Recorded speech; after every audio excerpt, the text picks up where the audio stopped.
I'm Dr. Devra Davis, and I'm here in Australia talking about my new book, Disconnect. I'm an epidemiologist and a toxicologist, a fellow of the American College of Epidemiology and formerly the American College of Toxicology. I worked in the Clinton administration. I was the founding director of the Board on Environmental Studies and Toxicology at the U.S. National Academy of Sciences, and that was the group that did the study recommending the ban on smoking on airplanes quite some time ago.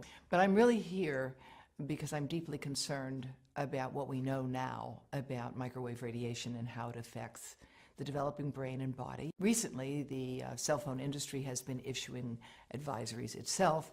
These are often buried inside phones, and they're telling you something very important that everyone has a right to know, which is a mobile phone is a two-way microwave radio. It's never been tested for safety for long-term use, and because of that, Telstra has now begun to issue advice about using a headset, using a speakerphone. In America, Consumer Reports, a respected publication, has recently recommended that no one keep a mobile phone in their pocket. And that's because if phones were tested in the pocket, the levels of radiation from those phones would exceed the safety guidelines that are currently operating. Brain cancer actually is more than 200 different types of diseases. 200 different types. And it's a terrible disease. Most people don't survive it. Their lives are shortened by it. What we know about it is that ionizing radiation causes it. And we know that from studies of people who got heavy doses of X-rays for treatment for something and then went on to develop brain cancer 30, 40, or 50 years later. Studies have been done that have looked at what happens to neural stem cells, baby stem cells, brain cells, when you expose them to mobile phone radiation. And what those studies find is that if you expose those cells, you can look at their membranes, and you find the membranes are weakening and opening. And all of these tests have experimentally indicated that mobile phone radiation can damage human brain cells, and it causes more damage to young human brain cells than to old human brain cells. Because when you put that phone here, your head is the antenna, and half of the radiation from the phone gets into you. That's the modeling work that we've done at Environmental Health Trust, which shows that a young brain will absorb the radiation almost all the way through the eye of a 3-year-old, and even an adult 34-year-old, it will still get into this part. And we are seeing effects of many different sorts as a consequence of this. Those who are on the front line of dealing with young children are deeply concerned about this at a professional level in the United States and around the world. In Israel, as well as France, as well as Belgium and Taiwan, there's an active government program to discourage the use of mobile devices by young children. There's a growing literature showing that prenatal exposure to mobile phone radiation causes serious defects in the offspring.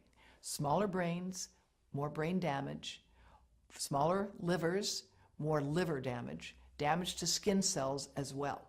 There are good reasons for concern about the long-term and short-term effects of mobile phone radiation, particularly on children, but especially on sperm.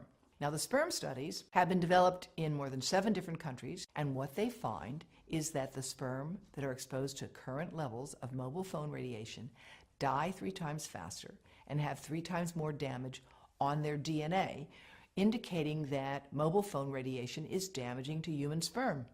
More than 100 scientists have joined with me and with the chief of obstetrics and gynecology at Yale University Medical School. We have put together the Baby Safe Project, and they are handing out information to every pregnant woman that walks into Yale New Haven Medical Center, $4,500 a year, telling them how and why they need to avoid exposing the pregnant abdomen to mobile phone radiation. The breast cancer story in mobile phones is complex, as breast cancer is a complicated disease.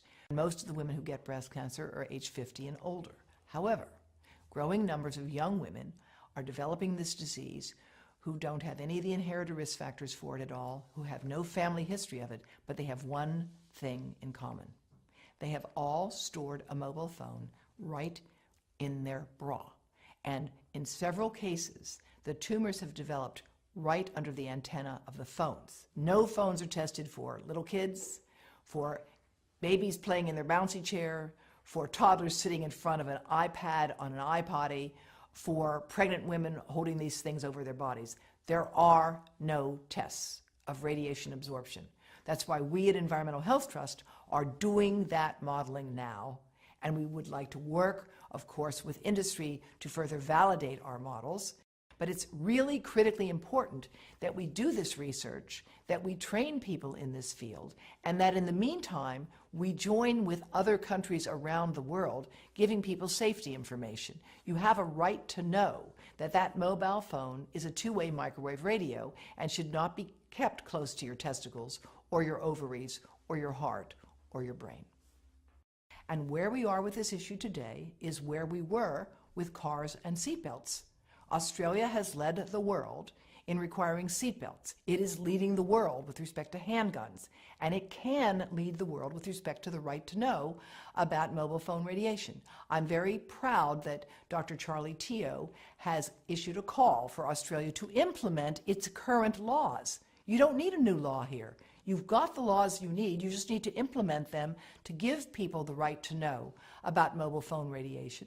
And again, I'm delighted that Telstra's taken the first step. I think Arpanza actually does have information on their website about how to reduce radiation by keeping your calls short and telling you how to use a headset and a speakerphone. But there needs to be a more concerted effort to communicate this, just like the Canadian Parliamentary Committee on Health has recently called for.